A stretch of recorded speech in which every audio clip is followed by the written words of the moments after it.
We are here to announce the Conservative Caucus agenda for the 2014 session.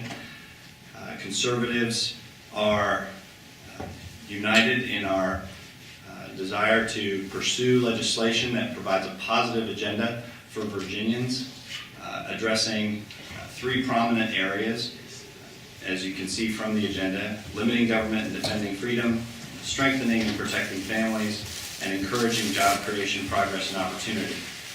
We also have a list of bills and a budget amendment that we are opposed to, and we will continue to work in support of this positive agenda for families in Virginia and for freedom, while opposing threats to that agenda and to what we consider to be positive, conservative agenda for the Commonwealth. In this case, as you can see, the first item that we have on our opposition list is our opposition to the governor's budget amendment for Medicaid expansion. There is concern that Medicaid is growing at a rate that is not sustainable. The costs must be brought under control. It is about to overtake K through 12 education as the largest component of our budget. Right now it is, I believe, maybe the last year that we see K-12 as the largest part of our budget, unless we take action to control the cost of Medicaid. And so the Merck Commission has laid out several reforms, and we are working with the Appropriations Committee to try and the Merck Commission to try and put those reforms into practice, because it is imperative that we maintain fiscal discipline and our AAA bond rating. If we go down the road of expanding Medicaid by 400,000 individuals, it is questionable whether we could sustain that fiscal discipline that gets us to our AAA bond rating. So I would be concerned about that if we simply adopted the governor's budget amendment and expanded a program that is, for all intents and purposes, broken in Virginia. So that is a provision that we will be strongly opposing as part of our agenda. But as you can see, the members of the caucus are listed next to their legislation. We invited them here today if they could make it to talk about their bills. Delegate LaRocque and Delegate Berger here, so I will yield the mic at this time to let them discuss their bills that might be on the agenda. Delegate Berger. Thank you, Delegate Klein. I am Delegate Mark Berg, and I represent the 29th District in the Northern Shenandoah Valley.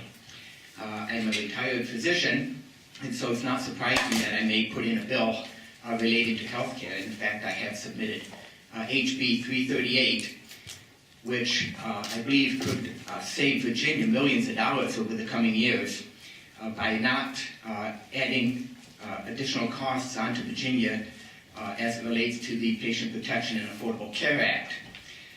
As we've learned over the last few years, this law is a train wreck. It neither protects patients, whether that be keeping your doctor or keeping your health plan, or allowing you to choose the kind of health care you want for you or your family, and it certainly is not affordable. Well, in 2013, the General Assembly passed legislation that allows the Commonwealth to perform plan management functions. That is certification of qualified health plans and standalone dental plans. But that legislation did not require that the federal government pay Virginia for its service in implementing that. This opened the door to the possibility that the citizens of the Commonwealth would have to pay for the costs of implementation of this aspect of the Obamacare exchanges. HB 338 closes that door and makes it clear that Virginia will not perform these plan management functions unless full funding is provided by the federal government, and that would presumably be through the HHS if it is provided. So, thank you. thanks for the opportunity to speak here, and thanks to Delegate Klein for doing such a good job organizing us into this group of like-minded conservatives and organizing the agendas and the bills that are consistent with the principles that we've campaigned on and want to see move forward in the legislature. I ran as a conservative and was reminded many times that there's a lot of room for definition of what that exactly means. So this is an opportunity for us to come here and prove what it means to us. So rather than ramble on, I'll just speak briefly to House Bill 950 that I'm patroning. And it's an old idea, but hopefully a new approach to this idea will be well received. The idea of encouraging people towards school choice is a great idea. Actually, helping them along the way with a financial incentive is what we're doing here. Doing that without imposing a cost on the taxpayers is certainly one of the primary objectives and of anything that we do, and we try to apply that to this initiative as well.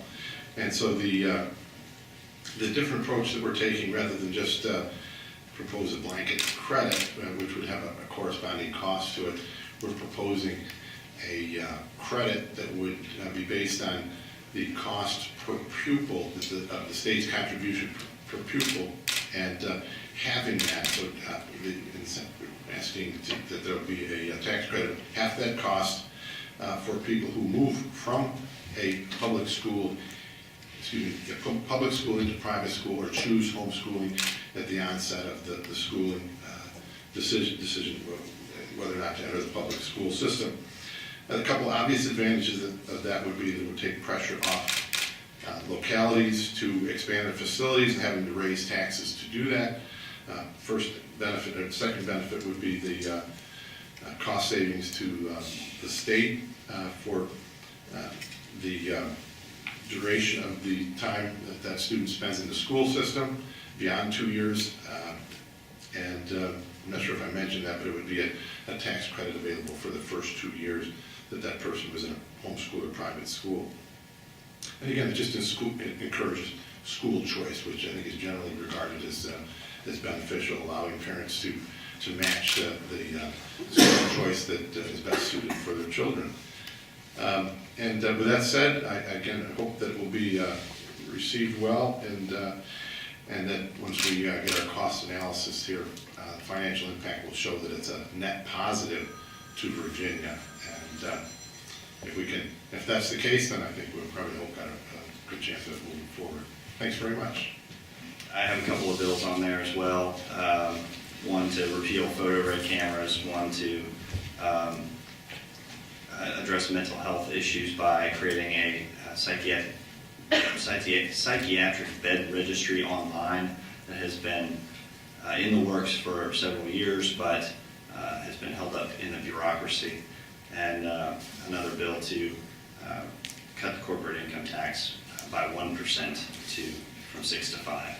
So at this point, we're happy to take any questions. Pretty self-explanatory. I offer one here. In Sure. previous years, you supported a bill that would just wipe out the corporate income tax. So this, I've introduced it. This recognizes that we have a new governor who has talked a lot about promoting job creation and economic development. And North Carolina just cut their corporate income tax to 5%. And to remain competitive, I think it's important that at least we take that step. And so I scaled back my bill in the hopes that it might be more attractive and affordable to the administration, and we could get some support along bipartisan lines. Yes. Have you all met individually with the governor, and have you talked about any of your priorities in any detail and gotten any kind of positive response? He's been very outgoing and sought contact with us both on the phone and with several receptions at the mansion that he has had in the past week. And I haven't been into any detail with him on any of the proposals, but economic growth and job creation was the subject that I talked to him on the phone about. So this is it's my hope that he'll see some avenue for a bipartisan solution there. But I don't want to speak for my colleagues. Well, I have not spoken with the governor at all about this healthcare issue, but it's foremost in a lot of people's minds, and his position is pretty clear, I believe, and my position is pretty strong on the opposite side, so I think we kind of know where the battle lines are there, and I just hope we can do what's best for Virginia, not just in the short term, but in the long term, and I think passing my bill would be very important in making sure that we are not digging a hole that we can't get out of in the future. So hopefully that will pass. Yes, I'm glad to say that I had the opportunity to meet with Secretary Lane on a couple different transportation-related initiatives, and I think that he's very interested. We share a lot of common goals there, so very optimistic that there'll be things that once he's spoken with the governor about, we'll be working together on. I think it's important to note that on Medicaid expansion, we strongly oppose where the governor is coming from, and think it's irresponsible to propose expanding the program by 400,000 that only currently has 800,000 recipients, and without any reform to the program whatsoever. So we'll be resisting that strongly. Thanks. Any other questions? All right, thank you all.